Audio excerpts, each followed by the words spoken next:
윤 대통령의 탄핵 심판을 진행할 헌법재판소로 가보겠습니다. 이채영 기자, 오늘 재판관 전체가 모여서 첫 회의를 열었죠. 어떤 내용들이 논의됐습니까?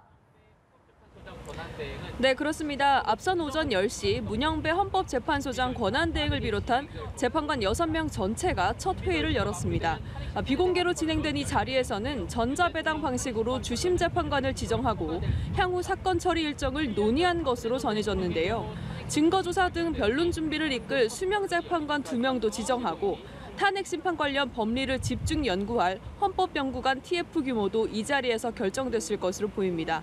현재는 오후 2시 브리핑을 열고 주요 결정 사안을 설명할 예정인데 앞으로의 탄핵 심판 일정에 대한 윤곽이 어느 정도 잡힐 걸로 예상됩니다. 오늘 출근길 문영배 헌재 소장을 비롯한 일부 재판관들은 탄핵 심판을 임하는 각오 등을 묻자 말을 아끼며 청사로 들어갔는데요. 유일하게 답변한 김영두 재판관은 신속하고 공정하게 하겠다며 현재 재판관 3명 공백 상황에 대해선 이달 안에 구인 체제가 완성될 것으로 기대하고 있다고 밝히기도 했습니다. 오늘 또 윤 대통령에게 사건 접수를 통지하면서 탄핵 심판 청구서에 대한 답변서를 달라고 요청할 계획이라고요. 이후 절차는 어떻게 됩니까? 네, 그렇습니다. 헌재는 오늘 중으로 윤 대통령 측에 탄핵 심판 청구서 등본을 보내며 답변서를 달라고 요청할 계획인데요.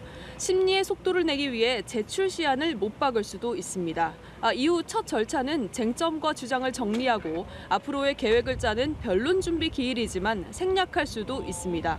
박근혜 전 대통령 땐 쟁점이 복잡해 3차례 준비 절차를 거쳐 첫 변론까지 25일이 걸렸다면 이번 사건의 경우 사안이 단순해 첫 변론 기일은 내년 1월 초쯤으로 점쳐집니다.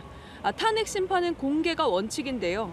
계엄은 통치행위였다며 스스로 정당성을 주장했던 만큼 윤 대통령이 직접 출석할 수 있다는 관측도 나옵니다. 헌재는 앞으로 윤 대통령이 헌법과 법률을 위배했는지 따져 180일 내로 탄핵 여부를 가려야 합니다. 헌재 심리가 본격 시작되면서 여야가 오는 24일까지는 청문회를 끝낸다는 계획이라 올해 안에는 구인 체제로 완성될 수 있을지도 관심입니다. 청사 주변도 긴장감이 감돌고 있는데요. 혹시 모를 상황에 대비해 기동대 1개 중대, 60여 명의 경찰이 투입돼 24시간 경비가 강화됐습니다. 청사 정문 앞에선 탄핵을 인용하란 1인 시위가 시작됐고 오늘부터 매일 저녁 파면을 촉구하는 촛불 문화제도 이어질 계획입니다. 지금까지 헌법재판소에서 전해드렸습니다.